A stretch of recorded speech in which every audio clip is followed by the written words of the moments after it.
विद्यार्थी मित्र आणि मैत्रिणींनो, आज आपल्यामध्ये यावर्षीच्या UPSC निकालातील ऑल इंडिया 90 रँक असलेले डॉक्टर अभिजित शेवाळे उपस्थित झालेले आहेत. मी जाधव सरांना विनंती करतो की त्यांनी अभिजित शेवाळे यांचं अकॅडमीच्या वतीने स्वागत करावं. अभिजित सर आपल्या अकॅडमीचेच विद्यार्थी आहेत आणि यावर्षी गेल्या वर्षी दिलेल्या परीक्षेमध्ये त्यांनी 90वी रँक मिळवून UPSCमध्ये यश मिळवलं आहे. त्याच्यामुळे हा आपला कायमचाच प्रयत्न असतो की आपल्या विद्यार्थ्यांसमोर यशवंत विद्यार्थ्यांचा त्यांच्याशी संवाद घडवून आणायचा, जेणेकरून तुमच्या मनातल्या प्रश्न शंका त्याचं निरसन होऊ शकेल आणि त्यांचा एकूण परीक्षा द्यायचं ठरवणं, त्याच्यानंतर अभ्यास निश्चित करणं, कुठल्या वर्षाची परीक्षा द्यायची, हे सगळं जे काही नियोजन आहे ते अगदी फर्स्ट हँड एक्सपिरियन्सेस तुमच्यासोबत शेअर व्हावे हा त्याच्यामागचा उद्देश असतो आणि त्याच अंतर्गत आज अभिजित शेवाळे आपल्यासोबत आहेत. आता जस्ट आम्ही ज्यावेळी टू व्हीलरवरून येत होतो तर ते सांगत होते की हा कर्वे रस्ताच ना, म्हणजे हा कर्वे रोडच ना. मी वाचलं की ते म्हणजे की मी 2 वर्ष पुण्यात होतो पण मला माहिती नाही अजून पुणे कुठलं आहे. म्हणजे आपल्यापैकी अनेक जण असतील की पुण्यात आल्या पहिले सारसबाग कुठे आहे आणि तुळशीबाग कुठे आहे हे पाहिलेले असतील कदाचित, पण 2 वर्ष पुण्यात होते. 2012 साली BDS पूर्ण करून मुंबईत पुण्यात आले. 2014ची परीक्षा दिली आणि यशस्वी झाले. आधीच्या परीक्षेत ते आत्ता IRS म्हणून ते सर्व्हिसमध्ये आहेतच. त्यामुळे त्यातलं डेडिकेशन तुमच्या सगळ्यांच्या लक्षात येईल. त्यामुळे मी अधिक त्याच्यावर न बोलता त्यांचा सगळा अनुभव आणि प्रवास आपण त्यांच्याच शब्दामध्ये ऐकणार आहोत आणि त्याच्यानंतर तुमच्या मनातले काही प्रश्न असतील तर त्याला ते निश्चितपणे उत्तरं देतील. मी अभिजित सरांना विनंती करतो की त्यांनी सांगायचं. माझं नाव किती जण ऐकलंय? अभिजित शेवाळे. भरपूर जणांनी ऐकलंय. त्यातलं तुमच्यापैकी कोणाचंच नाव मी ऐकलेलं नाही. असं किती जणांना वाटतं की 2 वर्षानंतर तुमचं पण नाव माझ्यासारखं व्हावं? सांगायचा उद्देश असा आहे की एवढ्या कमी कालावधीत असं डिस्प्रपोर्शनेट रिटर्न जर मिळवायचे असतील तर 3 गोष्टी आहेत. ठीक आहे, एक तर पहिलं पॉलिटिक्समध्ये जा. ठीक आहे, दुसरं कोणत्या तरी गँगचा मेंबर बना आणि तिसरं आहे UPSC करा. पहिले 2 खूप साधे सोपे आहेत, पण त्यासाठी कोणतरी मायबाप लागतो. बरोबर, इथं मायबाप वशिला वगैरे काही लागत नाही. त्याच्यामुळे तुलनेनं त्याच्यापेक्षा जास्त सोपं आहे. समजते मी काय बोलतोय? मला एक प्रश्न मला विचारायचा आहे. आता मी इथं तुम्हाला काहीतरी बोलेन, पण हे बोलणं चालू करायच्या अगोदर तुम्हाला काहीतरी या लेक्चरकडून काहीतरी अपेक्षा असतील ना? काहीतरी अपेक्षा आहेत की बाबा हा मुलगा याच्यावरती बोलेल, मला या समस्या आहेत, किंवा हा मुलगा याच्यावरती बोलेल. काही पण अपेक्षा आहे तर थोडंसं मला एक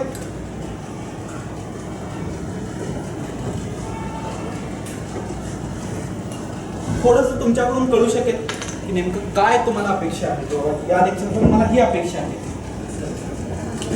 एकाने प्रत्येकाने एकाने विचारा, मी तुमच्या प्रत्येक प्रश्नाला उत्तर देईल.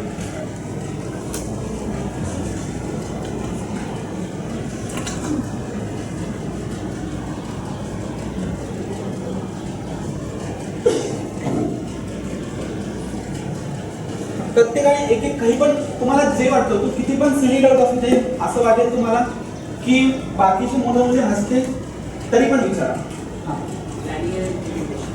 Planning and implementation. तुम्हाला असं वाटत असेल की मराठीतून कसं बोलायचं, मी पण मराठी मीडियममधूनच आहे, त्याच्यामुळे मराठीतून बोलायला घाबरू नका. ठीक आहे, प्लॅनिंग अँड इम्प्लिमेंटेशन.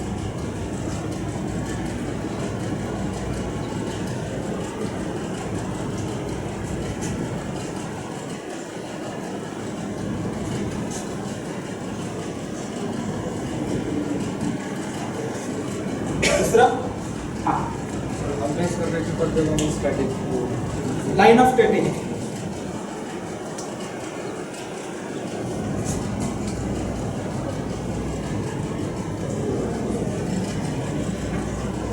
पुढे हा बोला.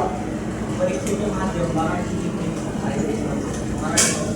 अच्छा, तिसरा आपण बोलू की माध्यम. हा पुढे हा टाइम मॅनेजमेंट.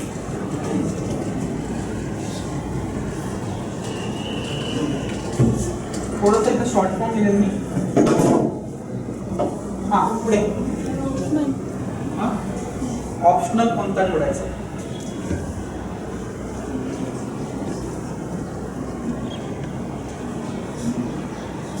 पुढे रिव्हिजनसाठी थोडंसं मी असं म्हणेल की सगळ्यांकडून येऊ दे, आपण त्याच्यानंतर तुमचं हां पेपर अँड कुठलं मटेरियल प्रेफर केलं स्टडी मटेरियल.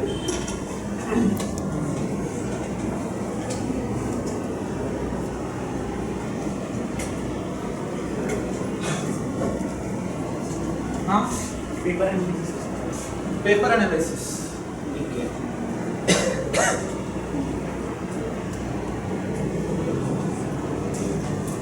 पुढे नोट्स राईट एसे. कोणीतरी एकाने हे थोडंसं पॉईंट्स घेऊन घ्या, कारण मला थोडंसं एक्सटेंड करावं लागतं ना, ते पुसायची शक्यता आहे. हां पुढे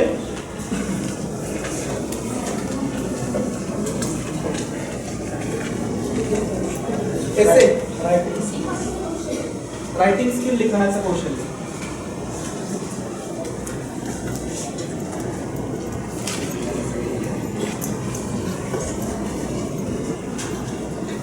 पुढे नोट्स मेकिंग, खूप महत्वाचा प्रश्न.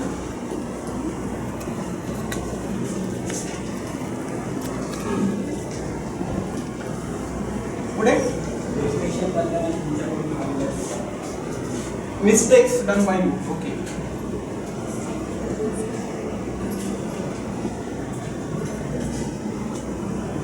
हां पुढे कोणी काय भाग. ओके. टेम्पो ट्रॅक्टर मेंटेन कसा करायचा. पुढे तुम्ही अभ्यास कसा केला.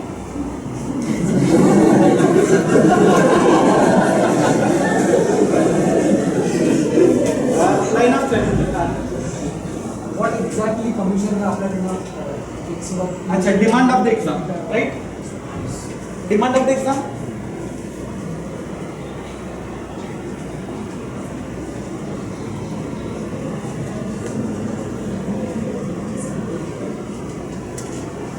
पुढे हां इंटरव्ह्यू बद्दल काय.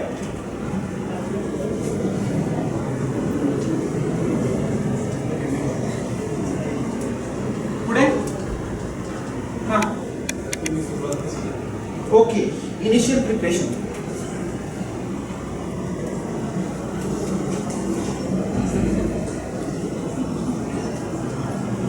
ओके पुढे हां ओके न्यूजपेपर रीडिंग. हे थोडंसं पुसू मी.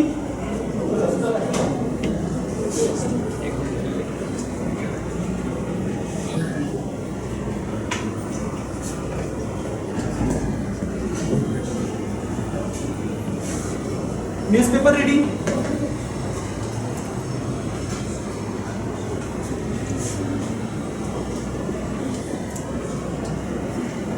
ठीक आहे पुढे एका वर्षात प्रिपरेशन करून लाईन ऑफ स्ट्रॅटेजी.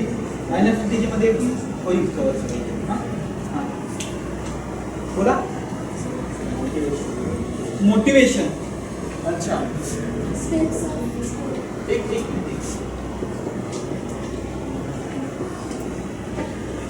पुढे लाईन ऑफ स्ट्रॅटेजी मध्ये कवर केलेलं असतं. हां हां इव्हॅल्युएशन. ठीक आहे. कोणीतरी थोडं हे लिहून घ्या पॉईंट्स. आपण या पॉईंट्स वरती पुढचं लेक्चर घेणार. Okay everybody fine with it. Okay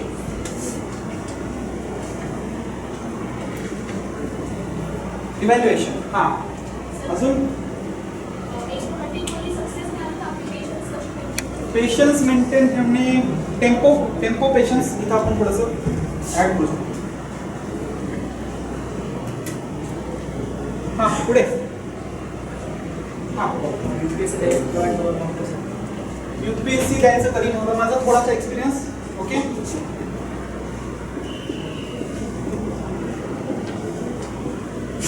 experience. ठीक आहे. हां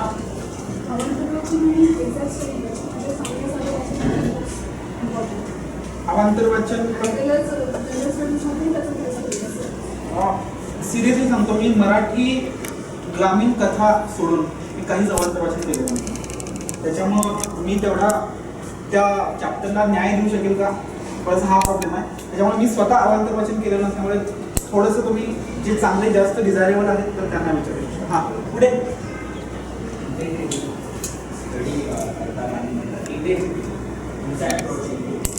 approach, line of strategy, experience, त्यामध्ये मी सगळं कव्हर करेन. इंग्रजीची समस्या,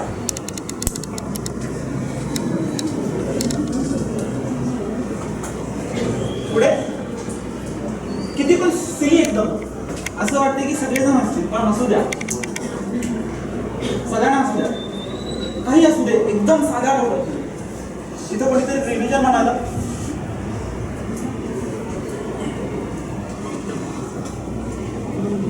पुढे एनीबडी अजून काय राहिले डाऊट्स? हा बोला.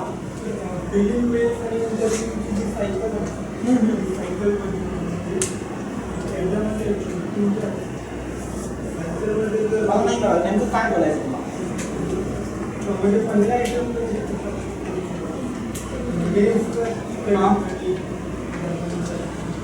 तुम्हाला हे असं म्हणायचं की नेमकं प्रिपरेशनची स्टाईल कशी असावी, किंवा अगोदर फिलिंग चालू करावी की अगोदर मेन चालू करावी की दोन्ही सोबत करावे, हे बोलायचं आहे तुम्हाला. लाईन ऑफ स्ट्रॅटेजीमध्ये आपण बोलू. हां हां बोला, कोणाला काय बोलायचं अजून? मेनचा पेपर काय झाला? रायटिंग स्किल, रायटिंग आपण लिहिले. हां अच्छा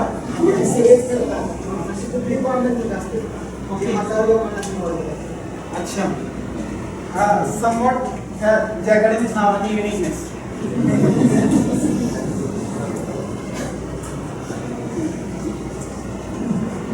हा युनिक कसा आहे?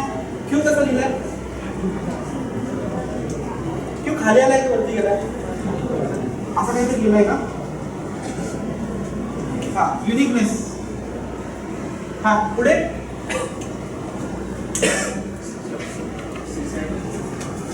सीसॅट तर आता 66 मार्क मिळाला. ठीक आहे, तरी पण घेऊ आपण सीसॅट घेऊ. ठीक आहे, पुढे सगळ्यांना आवाज आहे की पाठीमध्ये last bench always happy. Okay ना? स्टडी करताना कॉन्फिडन्स कमी झाला असेल. ओके, कॉन्फिडन्स, मोटिवेशन, मोटिवेशन कुठे? Motivation, confidence. ठीक आहे, पुढे आयोगाला काय हवं? आयोगाला भरपूर काही हवं आहे, सांगेल ना. हां अच्छा, बॅकअप ऑप्शन कोणीतरी लिहून घेता नाही.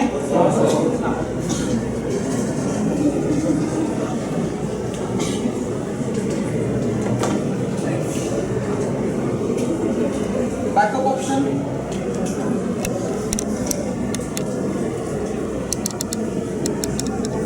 पुढे शेवटचं एक 25 कंप्लीट होऊन द्या. ओके, इंटरनेट मध्ये आपण सगळं घेऊ ते. ठीक आहे, किंवा सोर्स, व्हेरियस सोर्सेस आपण घेऊ. ठीक आहे, व्हेरियस सोर्सेस. हां अधिकारी अच्छा, पर्सनॅलिटी डेव्हलपमेंट.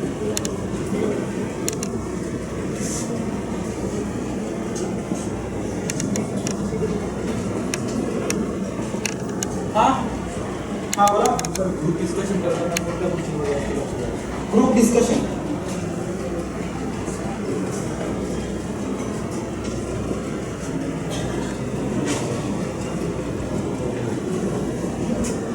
पुढे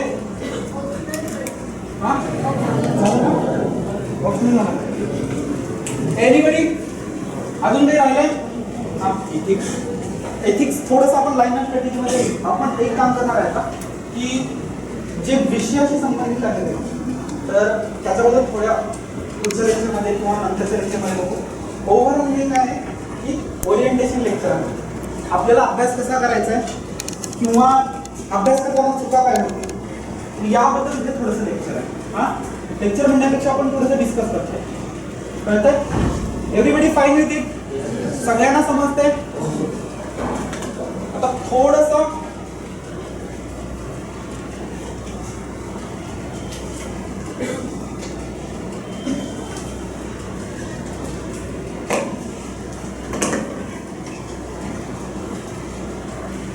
माझ्याबद्दल सांगतो.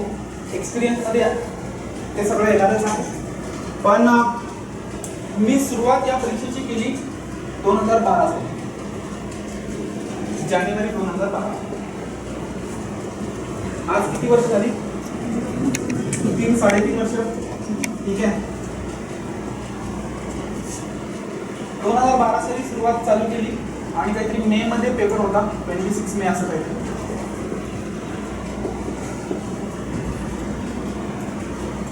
मे की 25 मे असं काहीतरी पेपर होता. एकूण प्रिपरेशन किती झाली? 5 महिन्याची प्रिपरेशन झाली. पण मी लगेच प्रिलिम दिली आणि हज्जा उडाला 28 जुलैला. डायरेक्ट कोणाला पडलो. कारण काय असावं? काहीतरी असं म्हणा. असं काही वाटतं तुम्हाला बाबा ह्या गोष्टीला हा माणूस फेल झाला? पहिलीच पिढी प्लॅनिंग नव्हतं, अभ्यास नव्हता. पुढे आता हे बघा, मला सगळं दिसतंय 66%, 33%. मुली 33%, इकडे 66%. 33 मध्ये काहीतरी 1/3 यायला पाहिजे आन्सर. हां बोला. 2 आन्सर आलेले आहेत मुलाकडून. प्रिपरेशन नव्हतं, म्हणजे अभ्यास नव्हता, प्लॅनिंग नव्हतं, काहीतरी वेगळा. ओव्हर कॉन्फिडन्स बिलकुल नव्हतं मी.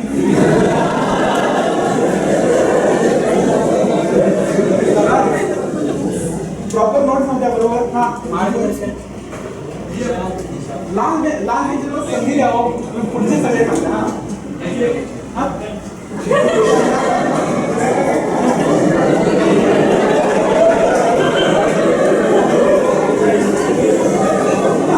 काहीतरी बोलला तुम्ही. हा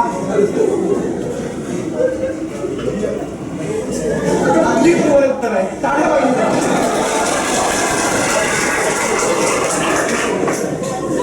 पहिल्या टीमला कल्पना होती. त्याच्यानंतर अजून काय? परीक्षा देण्याचा चुकी झाली.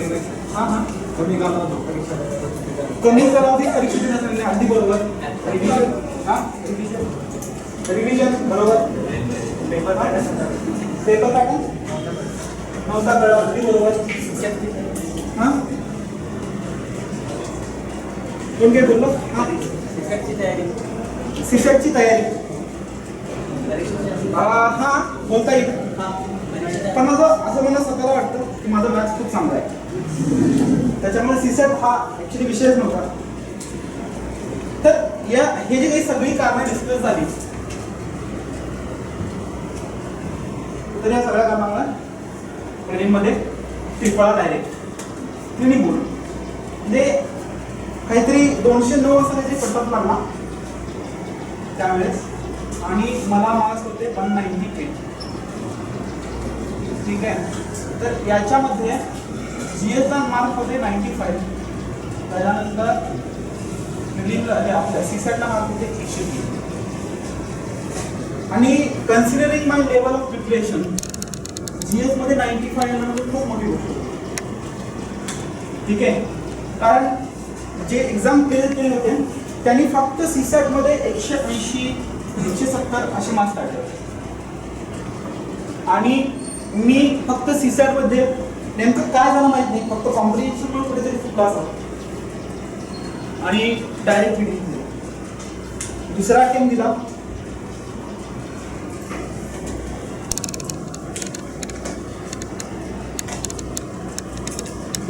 दिला. मेरिट काहीतरी 240 असं काही होतं, 240 प्लस असं काहीतरी होतं. मला मार्क्स होते 295. जीएसला मार्क्स होते 135. सीसेटला होते 160.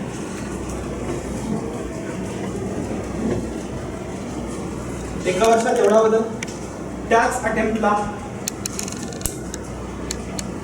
IRS income tax. परत तिसरा अटेम्प्ट दिला. आता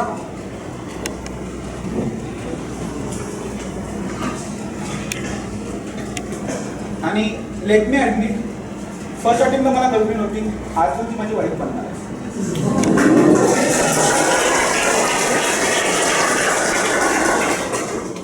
सांगायचा उद्देश असा आहे की आपल्याला जर कारण शोधायचे आहेत की माझी लेवल ऑफ प्रिपरेशन नव्हती किंवा माझ्या घरच्यांनी त्रास दिला, माझ्या गर्लफ्रेंडने त्रास दिला, मला रोज ती रोज म्हणायची की बाबा एक तास फोन करून बोलस तू.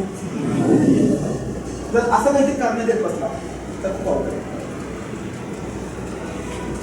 कळतंय? मी आलोय ग्रामीण भागातून. माझं शिक्षण 10वी पर्यंत झालंय मराठी माध्यमातून. त्याच्यानंतर 11वी 12वी विवेकानंद कॉलेज कोल्हापूर. 10वी मध्ये मेरिट लिस्टमध्ये होतो. 12वी मध्ये इंग्लिशमुळे सगळं एकदम पूर्ण उद्ध्वस्त झालो. BDSला ॲडमिशन घेतलं. फक्त एवढा एक प्रॉब्लेम होता की MBBSला ॲडमिशन घ्यायसाठी नेमकी प्रोसिजर काय असते हे माहीत नव्हतं.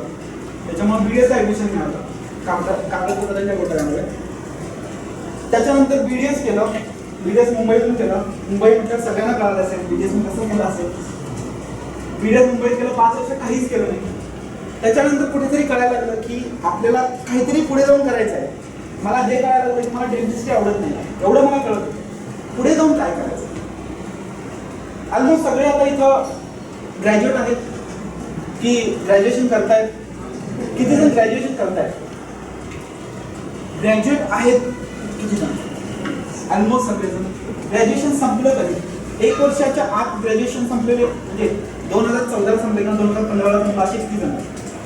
ऑलमोस्ट सगळेजण. माझं ग्रॅज्युएशन संपलं 2012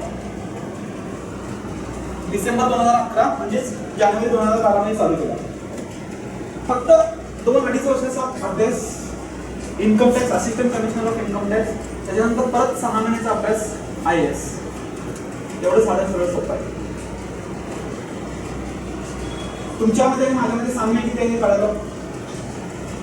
पहिलं साम्य ऑलमोस्ट तुम्ही सगळ्यांना मराठी कळलं, मला पण मराठी कळलं. दुसरं साम्य हे आहे की सगळ्यांचा थोडासा इंग्लिशचा प्रॉब्लेम आहे. थोडाफार. असं कोण इथं कोण आहे की शेक्सपियर आहे? शेक्सपियर कोणी आहे का इथं? असं वाटतं की मी शेक्सपियरचा वंशज वगैरे आहे. कोणी आहे? थोडंसं उत्तर येऊ द्या तुमच्याकडून. नाही ना? दुसरा सगळ्यांना इंग्लिशचा प्रॉब्लेम आहे. ठीक आहे. तिसरा आहे हिंदू कसा वाचायचा किंवा इंडियन एक्सप्रेस कसा वाचायचा हे कळत नाही. नेमकं पेपर घेतला की 2.5 ते 3 तास आपण पेपरमध्येच घालवतो. किती जणांना असं वाटतं की इंडियन एक्सप्रेस घेतला किंवा हिंदू घेतला तर त्याच्यासोबत जी पुरवणी येते ती जास्त भारी वाटते. एडिटोरियल वाचायला नको वाटतं. तिसरी सिमिलरिटी ही आहे की मला पण तसंच वाटायचं. चौथी सिमिलरिटी ही आहे की किती जणांना हे वाटतं की आपण पहिल्या सेकंडमध्ये IAS होता पाहिजे. ऑलमोस्ट सगळ्यांना वाटतं. जर वाटत नसेल तर मग करू नका UPSC. ठीक आहे. सगळ्यांना वाटतं ना पहिल्या सेकंडमध्ये IAS व्हायला पाहिजे. मला पण वाटायचं. चौथी सिमिलरिटी ही आहे. 5वी सिमिलरिटी ही आहे की मला शिंग पण नाही, तुम्हाला पण शिंग नाही. म्हणजे तुमच्यासारखा सामान्य माणूस आहे मी. ठीक आहे. काही असं वेगळं नाही आहे. अनावधानानं 10वी मध्ये मेरिट लिस्टमध्ये आलो. असं काही खूप काही चांगलं केलं नव्हतं पण आलो लिस्टमध्ये. ठीक आहे. बाकीचे जे फॅक्टर आहेत त्याच्याबद्दल नंतर डिस्कशन करू. सांगायचा उद्देश असा आहे की तुम्हाला जे प्रॉब्लेम्स आता येतात तेच मला पण यायचे. खरंच एवढा होता की असं मी कोणत्या क्लासमध्ये प्रिलिमला येऊन बसलो नाही. आता ते तुम्हाला इतकं छान गायडन्स किंवा टॉपरकडून मला कुठे इंटरॅक्ट करायची संधी मिळाली पण ते तुम्हाला मिळते. फरक हा आहे. तुम्ही आता जर मी किंवा सर सांगतील त्याप्रमाणे 1 वर्षाचं डेडिकेटेड प्रिपरेशन करताय तर UPSC क्रॅक व्हायला काहीच म्हणजे एवढं काय मला असं वाटतं की बाबा एवढी कठीण एक्झाम आहे किंवा ते क्रॅकच होणार नाही. असं काही नाही. कळतंय सगळ्यांना मी काय बोलतोय? एव्हरीबडी थोडंफार रिस्पॉन्स येऊ द्या ना. हा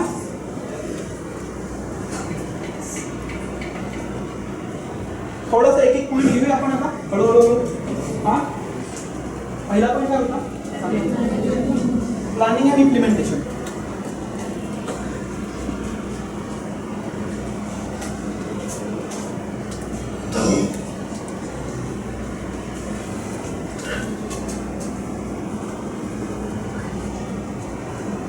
प्लॅनिंग अँड इम्प्लिमेंटेशन. प्लॅनिंग म्हणजे काय असतो? पूर्वतयारी. अजून काय असतं प्लॅनिंग म्हणजे? नियोजन असतं. अजून काय असतं? आपण एक करतो असं म्हणजे प्लॅनिंग करायचं आहे म्हटलं की आपण असं म्हणतो की मला हा आठवड्यात थोडंसं मोबाईल सायलेंट मोडवरती ठेवता प्रत्येकाने. आपण प्लॅनिंग करायची म्हणजे असं लिंक तुटून जाते. तर या आठवड्यामध्ये मला एवढं वाचायचं आहे किंवा या महिन्यात मला एवढं वाचायचं आहे किंवा या महिन्यात मला या परीक्षा द्यायच्या किंवा मी हे वर्ष फक्त याच परीक्षेचा अभ्यास करणार. हे जे काही आहे ते थोडंसं प्लॅनिंग या प्रकारात. बाकीच जास्त काही नाही. तुम्ही टाइम मॅनेज कसा करताय स्वतःला, तुम्ही स्वतःला मॅनेज कसं करताय. तुम्ही बाकीची जी आहे तुमच्या गावी गेल्यानंतर किंवा घरी गेल्यानंतर भरपूर जण असे तुम्हाला विचारत असतील ना की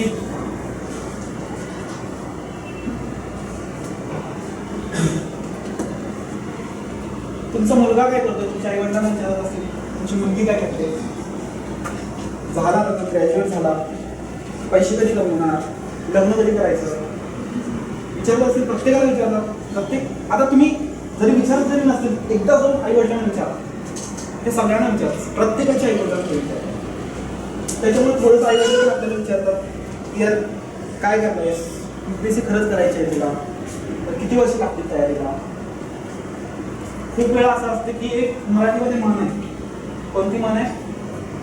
सगळी नाटकं करता येतात पण पैशाचं नाटक करता येते. बरोबर की कोणाला नाटक करता येतं? सिद्धार्थ मल्ल्याला नाटक करता येतं का? किंगफिशर गेली ना खड्ड्यात. सांगायचा उद्देश असा आहे की आपण कितीही काही जरी झालं तर पैशाचं नाटक कधी करता येत नाही. त्याच्यामुळे जर तुम्हाला इथे यायचं आहे, इथं अभ्यास करायचा आहे, इथं पुण्यामध्ये नसलेले किती म्हणजे ज्यांचं पुणे हे मूळ हे नाही शहर नाही, बाहेरून आलो ऑलमोस्ट सगळेजण आहे. 95% बाहेरून आलो. मी पण बाहेरूनच आलो. अजून एक सिंगल कळतंय मी काय बोलतोय? हा सांगायचा उद्देश असा आहे की प्लॅनिंग आणि इम्प्लिमेंटेशन मध्ये तुम्ही कोणती एक्झाम यावर्षी कोणत्या एक्झामवरती फोकस करायचा. माझा एक पॉईंट असा होता की ज्यावेळेस मी पहिली एक्झाम फर्स्ट फिलिंग दिली मी UPSC डेडिकेटेडली एकदम डिवोशनने UPSC केली. त्याच्यानंतर मी फेल झालो. त्याच्यानंतर मग ठरवलं की जो मी पुढचा अटेम्प्ट देणार आहे तो एकदम फुल एनर्जी फुल डिवोशनने द्यायचा शेवटचा अटेम्प्ट. त्याच्यानंतर मी बाकीच्या तयारीला म्हणजे बाकीच्या परीक्षा द्यायला चालू केली. सेकंड जो अटेम्प्ट होता तर त्यावेळेस मी द्यायची म्हणून SSC दिली. एक्सक्यूज मी एकच हां मी थोडंसं लेक्चरमध्ये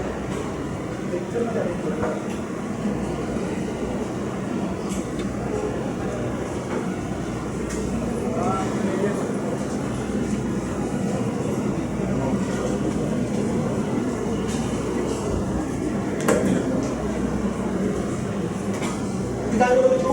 सेकंड अटेम्प्टमध्ये किती जणांनी SSC माहिती आहे? स्टाफ सिलेक्शन कमिशन ऑलमोस्ट सगळ्यांना माहिती आहे. SSC दिली, SBI दिली, MPSC दिली.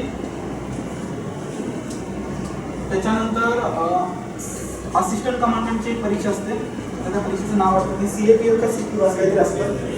CAPF आणि UPSC अशा 5 परीक्षा दिल्या. ठीक आहे. मार्चमध्ये आल्या. फक्त मला सराव करायचा होता म्हणून 5 परीक्षा दिल्या. तर त्या 5 परीक्षेत पास झालो. ठीक आहे. मी काही विश्वास नाही पाटील नाही.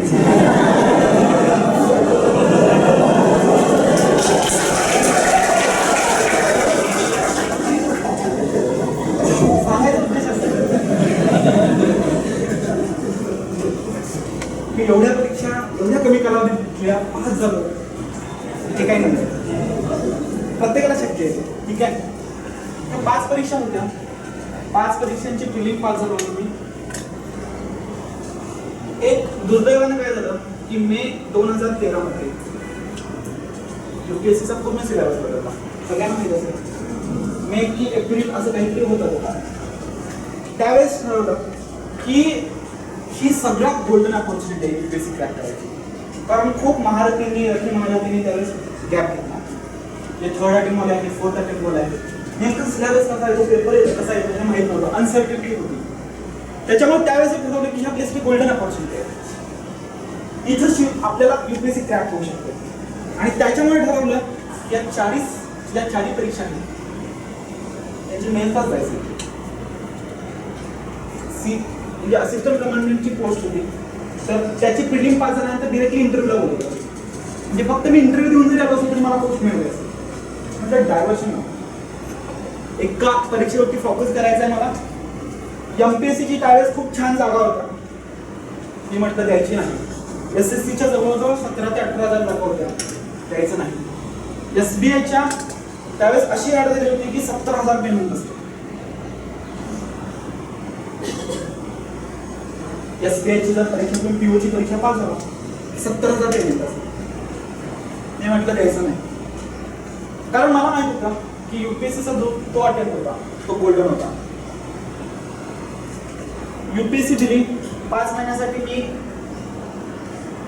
माझं ज्यावेळेस मी UPSCची म्हणजे जूनमध्ये तयारी चालू केली, माझा ऑप्शनल जॉग्राफी होता.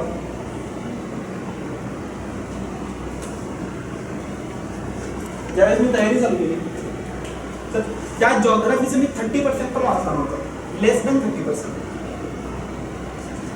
त्या 5 महिन्यात 5-5.5 महिने मिळाले मला. त्या 5-5.5 महिन्यात मला जॉग्राफी वाचायचा होता पूर्ण. ज्यांचा जॉग्राफी ऑप्शन लागेल त्यांना माहिती असेल की किती वाचतंय ऑप्शन. आणि जॉग्राफी थोडंफार वाचायला चालू केल्यानंतर त्यांना माहीत असेल जॉग्राफी खूप जास्त वाचतंय, ऑलमोस्ट हिस्ट्री एवढा सिलेबस आहे. त्या 5 महिन्यात 5-5.5 महिन्यात मला जॉग्राफी करायचं आहे. त्याच्यानंतर मला GS 1, 2, 3, 4 करायचं आहे. मला रायटिंग प्रॅक्टिस करायची आहे. मला 1 वर्षाचं करंट अफेअर्स कव्हर करायचं आहे. त्याचबरोबर मला SAची प्रॅक्टिस करायची आहे. मला जे कंपल्सरी इंग्लिश मराठी पेपर असतात त्याच्याबद्दल काहीच माहिती नव्हती, ते पण करायचे आहे. इंटरव्ह्यूची प्रिपरेशन पण करायचं आहे.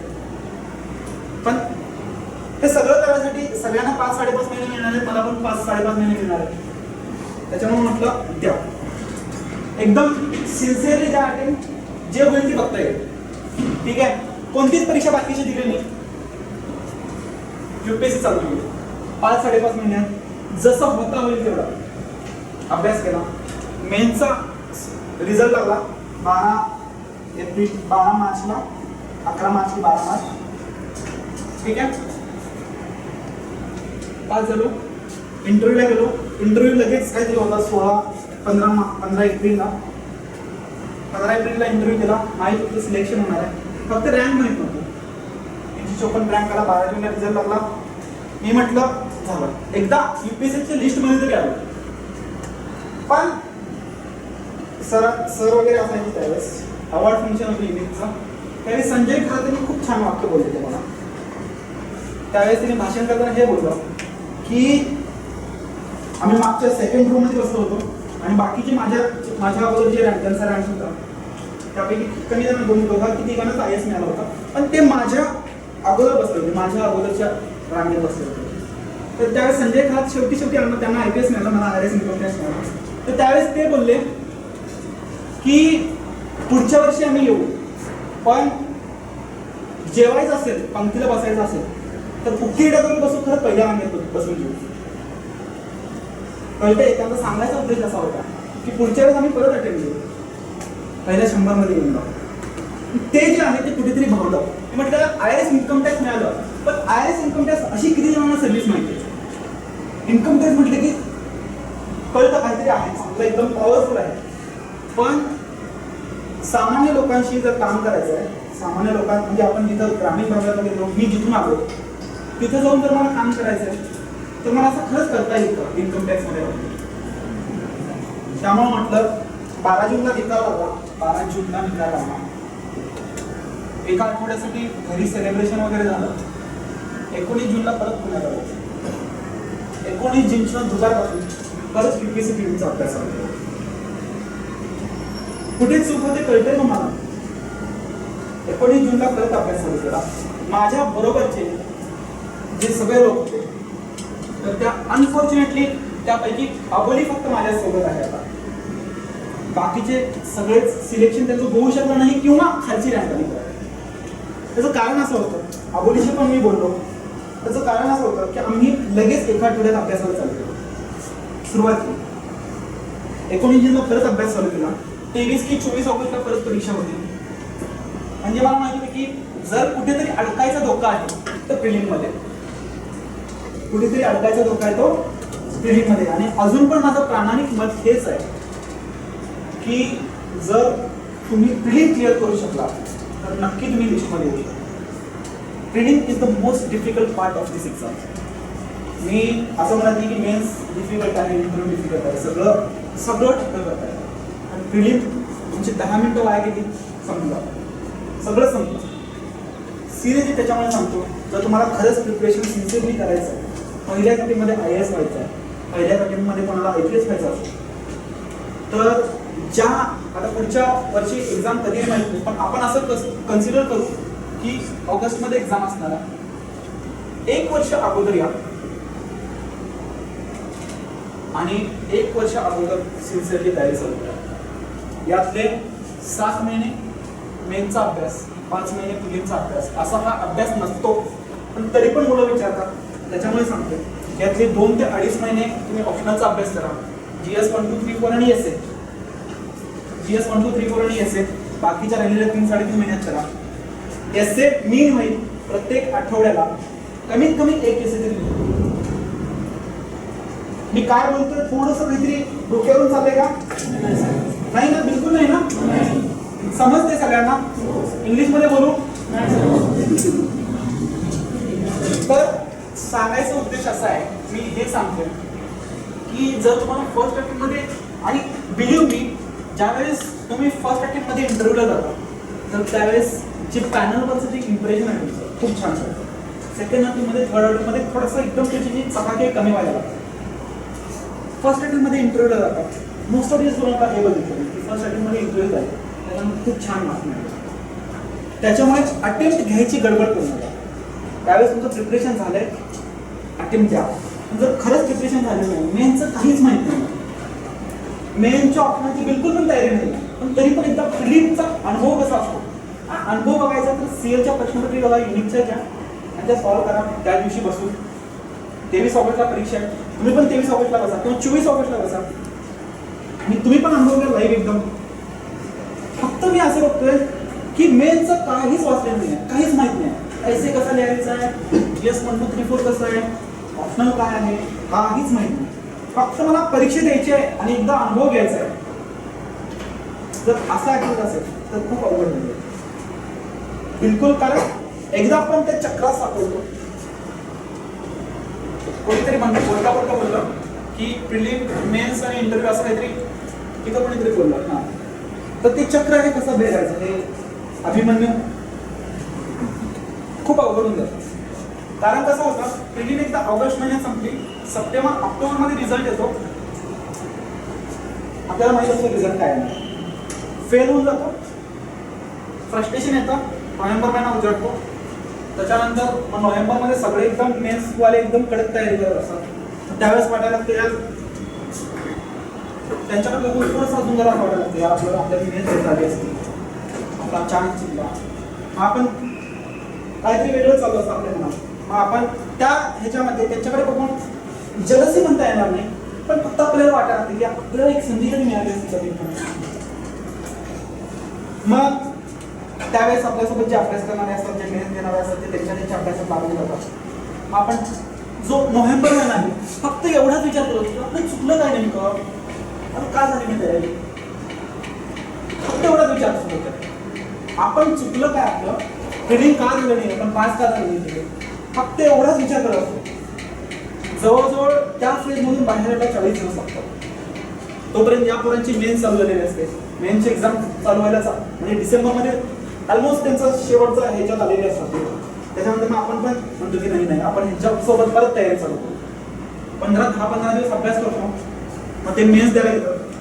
रोज सकाळी त्या परीक्षेला जातात, कारण हे सगळं माझ्या बाबतीत झालेलं आहे. ते परीक्षेला जातात. आपण मग ते फक्त परीक्षे येऊन म्हणजे आता ते रूमवर यायची वाट बघावं. नेमका कसा पेपर होता बघूया, कसा करते. दिवसभर काहीच करत नाही. 5 दिवस तसेच जातात ते मेन्स. 5 दिवस झाल्यानंतर मग 19-20 डिसेंबरला मेन्स संपते. मग ते जे मेन्स दिलेले माणसं आहेत ते आपापल्या घरी जातात. मग तुम्हाला 1.5 महिन्याचा एकदम एवढं वाट बघून एवढा कंटाळा असतो, तुम्ही पण घरी नाही. हे फॅक्ट आहे. सायकल मध्ये अडकणं म्हणजे काय आहे ना हे सांगतो मी तुम्हाला. इफेक्टिव्हली डिसेंबर पर्यंत तुमचा घरीच अभ्यास. परत तुम्ही जानेवारी पासून मेन्सचा अभ्यास करायला चालू करता. 2 महिने मेन्सचा करता अभ्यास. त्याच्यानंतर तुम्हाला वाटायला लागतं की मागच्या वेळेस फिलिंग उडालेली आहे, यावेळेस मस्ती नको, परत आपण फिलिंगचा अभ्यास चालू करतो. मार्चपासून 5-5.5 महिने मिळतात. परत आपण अभ्यास चालू करतो. झालीच फिलिंग मेन्सला येतो. मेन्सचा 2 महिन्यावरती मेन्स निघणारी नसते. मेन्स परत नापास होते. परत फ्रस्ट्रेशन होतं. मार्चमध्ये निकाल येतो.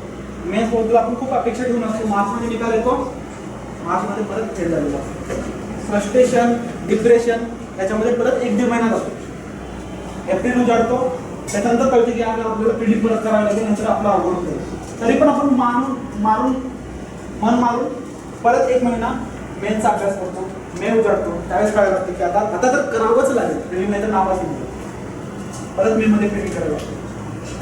कळते आपण मेन्सचा इफेक्टिव्हली किती टाइम होतं, चुका काय होत आहे. सायकल कळायला लागले का? सायकल कळतंय, प्रत्येकाला कळतंय. हा थोडंसं येऊ दे. मी मोनोलॉग फक्त होऊ नये मी दक्षता घेते. डायलॉग व्हावा. तुम्ही पण बोला, मी पण बोलते. समजते. कोणाला लेक्चर थोडंसं बोर व्हायला लागलंय, कोणाला वाटत असेल तर सांगा. होतंय बोर? सांगायचा उद्देश असा आहे की हे जे सायकल आहे, जर ते तुम्हाला भेटायचं आहे तर कोणीतरी कृष्ण भेटायला पाहिजे. भेटायला पाहिजे की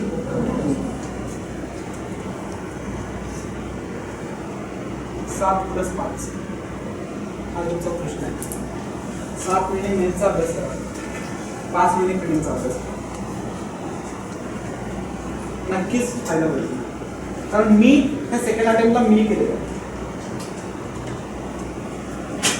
एव्हरीबडी होते काहीतरी साक्षात्कार झाल्यासारखं वाटतंय. काहीतरी बुद्धाला कैवल्य कधी प्राप्त झालं?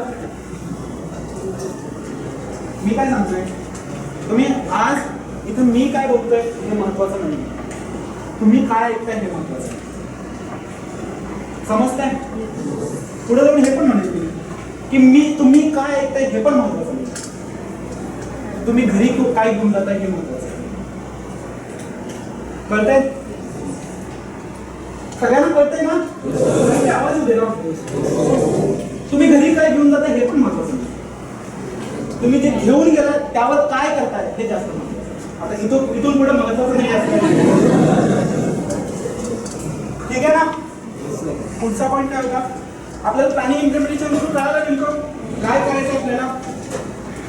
कमीत कमी ज्या वेळेपासून तुम्ही प्रिडिक्ट घेणार आहात तर त्याच्या 1 वर्ष अगोदर आपल्याला यूपीएससीचा अभ्यास चालू करायचा आहे. ठीक आहे ना? काही डाऊट? प्लॅनिंग इम्प्लिमेंटेशन बद्दल काही डाऊट? डेली प्लॅनिंग कसं होतं?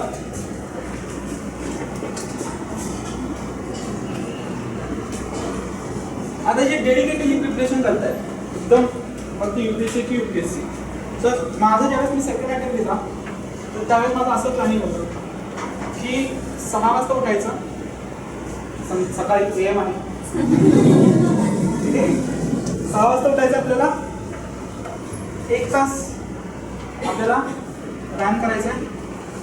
आता हे मी तुमचं प्लॅनिंग असायलाच पाहिजे असं सांगत नाही, हे फक्त मी माझं प्लॅनिंग सांगतोय. 1 तास मी SP कॉलेज किती जणांना माहिती आहे? सगळ्यांना माहिती आहे SP कॉलेज. ठीक आहे. मी SP कॉलेजला जायचो, तर थोडंसं रनिंग, सूर्यनमस्कार, प्राणायाम 1 तास करायचो. परत 7 वाजायच्या. 7 वाजता यायचो मी रूमवरती. थोडंसं, आणि सगळ्यात माझी घाण सवय नव्हतं, मला सगळे आंघोळ करायला बिलकुल आवडत नाही, पण मी आज आंघोळ केलेली आहे. 7 वाजता यायचो, 7:30 वाजता पेपर आलेला, मी पण तुमच्या जागा होतो. पुणे न्यूजला येते इंडियन एक्सप्रेसमध्ये, ते वाचायला जास्त आवडायचं. किंवा त्याचा जो शेवटचा जो स्पोर्ट पेज आहे तर ते वाचायला मला जास्त आवडायचं. 7-7:30 पर्यंत मी ते फक्त वाचत बसायचो.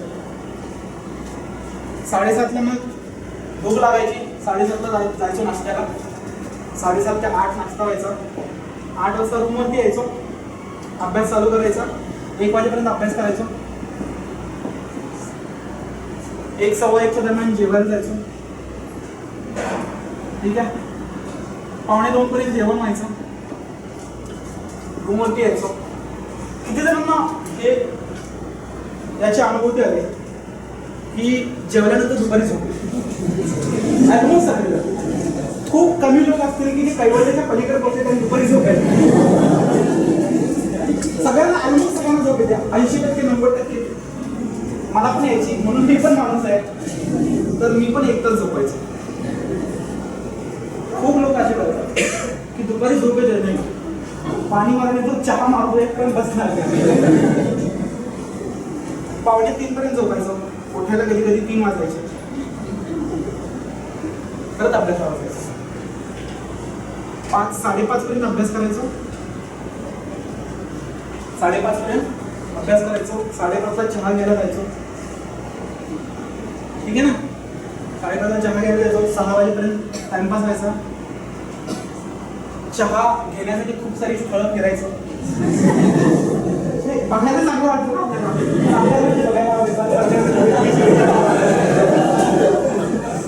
अर्धा तास मग त्याच्यात घालवायचं. 6 वाजता परत यायचो, 6 ते 8:30 परत अभ्यास करायचो. 8:30ला परत जेवायला जायचो. 9 पर्यंत जेवण व्हायचं. 9 पर्यंत जेवण व्हायचं. 9ला मग एक सगळ्यात महत्वाचं एकदम फेवरेट स्पॉट आहे मला, कोणी गेस करू शकेल का? एकदम बरोबर, कोण आहे? कोण आहे? जगदीश. कोण बोलतो? कोण बोलतो जगदीश? अरे वा, टाळ्या झाल्या पाहिजे, टाळ्या. 9 वाजता जगदीशवरती जायचो. जगदीशवरती गेले की गुदगुल्या खूप होत्या.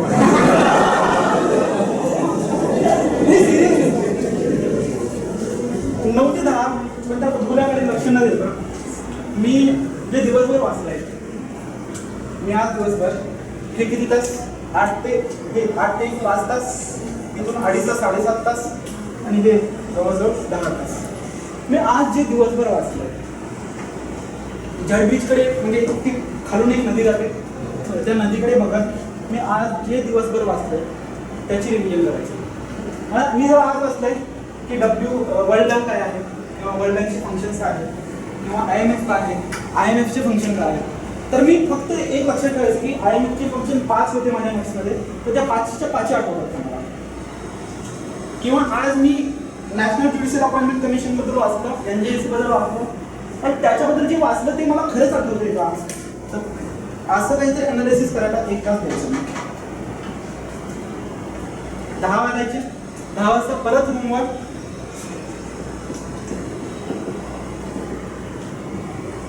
10 वाजता परत रूमवर, 10 ते परत 12 वाजेपर्यंत अभ्यास करायचो. पण यामध्ये अभ्यास करताना 11:30 वाजता मी अभ्यास पास करायचो. बस, खूप झाला अभ्यास. इथं कोणीतरी अवांतर वाचनाचं कोणीतरी विचारलं तर ते 11:30 वाजता मी मराठीची ग्रामीण कथा घ्यायचो, अर्धा तास तर ग्रामीण कथा वाचायचो. मला बरं वाटायचं, गावाकडे गेल्यासारखं वाटायचं. नदी, त्याच्यानंतर म्हशी, ते जर ऐकलं ना बरं वाटायचं. त्याच्यामुळे मी ते अर्धा तास कोणालाच घेतोय, अर्धा तास त्याच्याबद्दल मी थोडंसं मराठी ग्रामीण कथा वाचायचो. 12 वाजता झोप यायचो. ठीक आहे, परत 6 वाजता झोप. किती व्हायला लागते? 7 तास पुरेसे. असं खूप एकदम इंटेन्स टाइम टेबल आहे, आणि मी तुम्हाला फक्त 18 तास अभ्यास करते असं पुढे दिसतंय. साधं सरळ टाइम टेबल आहे. मी एक्सरसाइजसाठी वेळ देतोय, मी दुपारी झोपेसाठी वेळ देतोय, संध्याकाळी वेळ आहे, त्याच्यानंतर जर्नीज सगळा वेळ बोलतोय मला. 24 तास माझ्याकडे पण आहेत, तुमच्याकडे पण आहेत. कळते? झोप येते, झोपून जा. झोप आले डोळ्यात आणि तुम्ही फक्त घेऊन बसलाय लक्ष्मीकांत. नाही, लक्ष्मीकांत डोक्यातच जात. तो डोक्याला शॉर्ट फक्त देतो, डोक्यात जात नाही. ठीक आहे ना? समजते मी काय करतोय? Any doubt about daily planning? हा हा, दिवसातून कमीत कमी किती तास होत असते? हा किती होतोय? एवढा तरी करा कमीत कमी. जर नाही झाला 8 तास तरी कमीत कमी. जर तुमचा जॉब वगैरे कोणी करत आहे, जॉब कोणी करताय तुम्ही? किती ते किती जॉब असतो तुमचा? 12 ते 6 सकाळ. 12 पर्यंत तुम्हाला वेळ मिळतो, 6 नंतर परत वेळ मिळतो. बरोबर आहे ना? 6 तास जॉब आहे, बाकीचे 18 तास मिळतात. कमीत कमी 8 तास अभ्यास. 18 पैकी 8 तास काढायसाठी काही अवघड नाही. ठीक आहे? तुम्ही प्लॅनिंग कसं करायचं आहे तुम्ही. सर याच्यामध्ये असं होतं आज मला 19 सब्जेक्ट द्यायचे होते, आपण वेगवेगळ्या स्ट्रीट करायचे. अच्छा, मी याच्यामध्ये कसं करायचं, जो 8 ते 1 चा जो स्लॉट आहे तो मला कोणता अवघड विषय असेल तो घ्यायचा आणि सकाळी एकदम मला फ्रेश वाटायचं. त्याच्यापेक्षा जो अवघड विषय वाटतो तो यावेळेस घ्यायचा 3 ते 5, 5:30. कारण मी झोप झालेली आहे त्याची 1 तासाची. आज छान वाटायचं. कळते मी काय बोलतोय? एव्हरीबडी काय चुकतंय इथं? काही सांगायचा उद्देश असा आहे की मी लक्ष्मीकांत घेतले आणि मी तो आठवडा फक्त लक्ष्मीकांत वाचते. असं कधी झालं? मी नियोजन केलं होतं की मला लक्ष्मीकांत वाचायचं आहे ना, तर सकाळी या स्पॉटमध्ये वाचेल. मला जॉग्राफी एनसीईआरटी वाचायची तर या स्पॉटमध्ये वाचेल. सीसॅट करायचं तर संध्याकाळी या टायमात करेल. थोडंसं एक फिरतो ठेवा. कारण कसं होतं सांगू, आपण आता 8:30 किंवा 8 वाजता लायब्ररीत येऊन बसतो.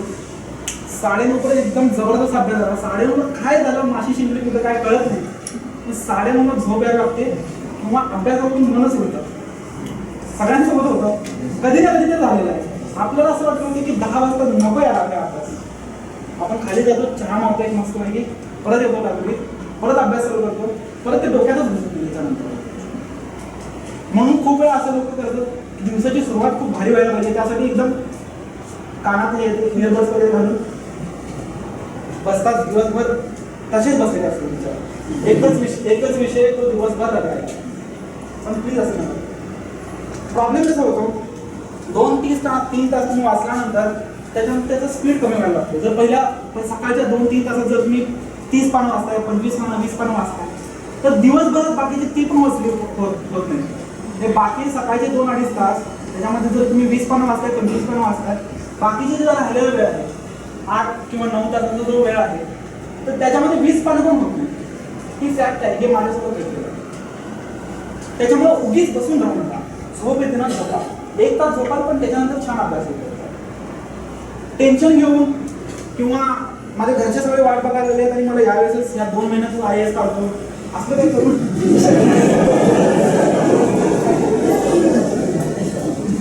जो सायकल आहे तो कम्प्लीट व्हायला म्हणजे 1 वर्ष लागतो, कमीत कमी 1 वर्ष लागतो.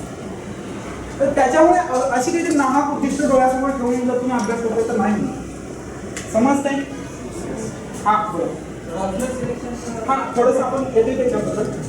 हां पुढे बघा, प्लॅनिंग इम्प्लिमेंटेशन नंतर लाईन ऑफ पॅकेजिंग असं झालं पुढे. अच्छा हां मी एक सांगायचं विसरलो की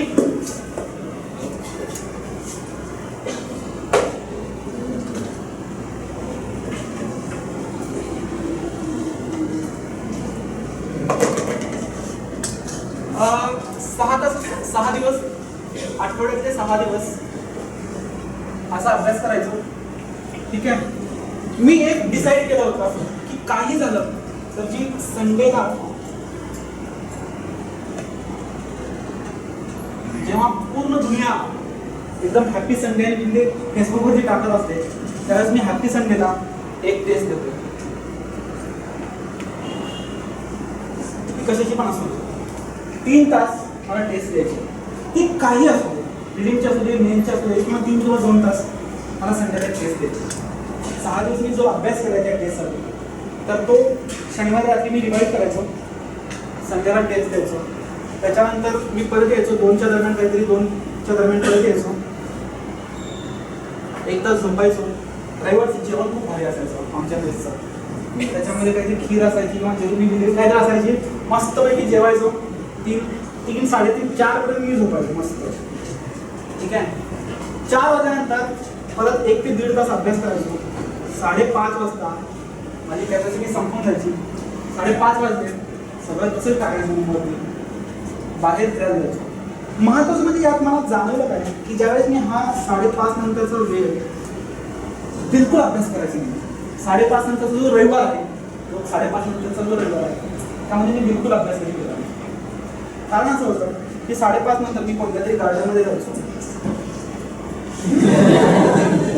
पण यावेळेस लहान मुलं बघायचं. लहान मुलं गार्डनमध्ये खूप छान खेळायचे. काहीच पाहिजे नाही, काहीच दुनियेची तमा नाही. छान त्यांच्या ते चेहऱ्यावरचा एक इनोसन्स असतो. खूप वेळा असं म्हणतात ना लोक, बाबा जो उगवणारा सूर्य आहे आणि जो संध्याकाळचा किंवा रात्रीचा जो चंद्र आहे हे बघून किती दिवस झाले स्वतःला विचारा. लहान मुलांचं जे हसू आहे, जे चेहऱ्यावरचा जो इनोसन्स आहे, हा बघून किती दिवस झाला. रविवारच्या वेळी ते करा. मी फक्त UPSC करायला आलेलो नाही, माझी पर्सनॅलिटी डेव्हलप करायला. कळतं. 5:30 वाजता एक जवळजवळ 1 ते 1.5 तास मी ज्या गार्डनमध्ये जायचो तर तिथं हिपहॉप करणारे मुलं असायची. हिपहॉपचे सगळे एकदम प्रॅक्टिस वगैरे खूप छान करायचे. तर त्यांच्यामध्ये बघायला किंवा मुलांच्याकडे बघायला, लहान मुलांच्याकडे बघायला मस्त वेळ निघून जायचा. 7 वाजता यायचो. 7 वाजल्यापासून मग चालू व्हायचं की काय करायचं. 7, 7:15 पर्यंत मला जिथं जायचं तिथं पोहोचायचो. मिलन हॉटेल किती जण कोणातरी खूप जास्त असतं. मिलन हॉटेलवरती जायचो. 7:30 वाजता त्यांनी विचारायचं जेवण तयार आहे का. मी नॉनव्हेज करतो त्याच्यामुळे 7:30, 8च्या दरम्यान मी जेवायला बसायचो. 8, 8:15, 8, 8:30 पर्यंत जेवण व्हायचं. लगेच मग मी थोडंसं झेलबीजवरती अर्धा तासाची चक्कर रपेट मारून यायचो. आणि यावेळेस फुल मला जे करायचं त्यावेळेस सुद्धा करायचं. सांगायचा उद्देश असा आहे की इथं चिंतन मनन करायचं नाही आहे. मला कोणीकडे बसावंसं वाटलं, कोणीकडे नाचावं वाटतं, सगळं करायचं. 9 वाजता मी अलका थिएटर समोर किंवा ते विजयची टॉपिक किती जणांना माहिती आहे, अलका थिएटर विजयची टॉपिक जायचो. कोणतं पण त्या दोन्हीपैकी जो आवडतो तो पिक्चर बघायचो. 9 ते 12 पिक्चर चालायचा. 12 वाजता येऊन परत 6 वाजता उठायचं. खूप अवघड होतं किंवा खूप इंटेन्स अभ्यास केला असे किती जणांना माहिती आहे. गमत केला नाही अभ्यास. गमत केलेलं आहे ना. ते खूप एकदम मी 8 तास अभ्यास केला असं सांगतो. मी सकाळी पहाटेचं 3 वाजता उठून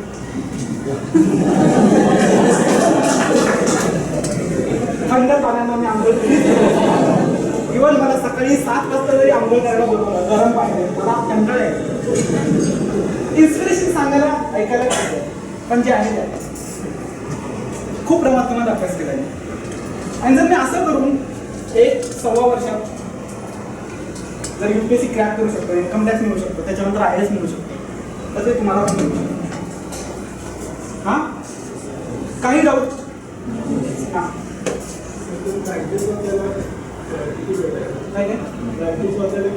हां, मी आपण त्याच्यामध्ये करंट मटेरियल आहे, स्टडी मटेरियल वगैरे मी एक सांगतो. माझा फेसबुकवरती एक अकाउंट आहे.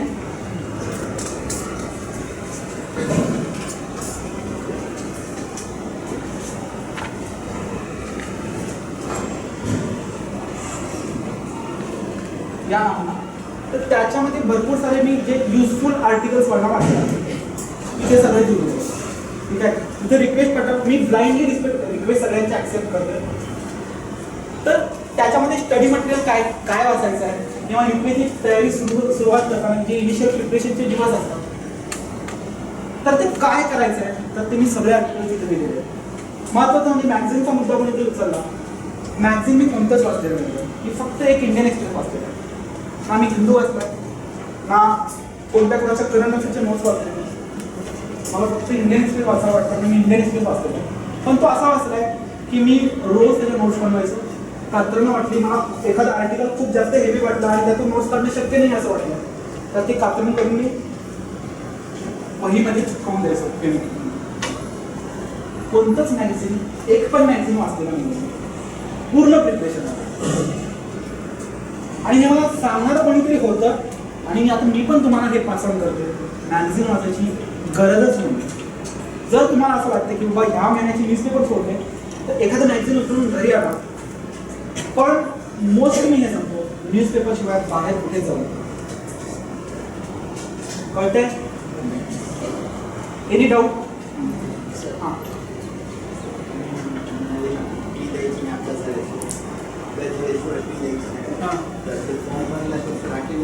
फॉर्म भरला तर तुमचा अटेंड वाया जात नाही. जोपर्यंत तुम्ही त्या परीक्षेला अपील होत नाही तोपर्यंत तुमचा तो अटेंड कन्सिडर केला जाईल. चालतं काही तुमचा तो अटेंड वाया जात नाही. द्यायची म्हणून एक्झाम देऊ नका. तुम्ही त्या सेंटरवरती गेला आणि तुम्ही फक्त तुमचा रोल नंबर जरी लिहिला अटेम्प्ट कन्सिडर केला जातो. अटेम्प्ट कन्सिडर होतो. एक्झाम सेंटरवरतीच जाऊ नका तो अटेम्प्ट कन्सिडर होत नाही. Everybody clear with this? Clear? Any doubt?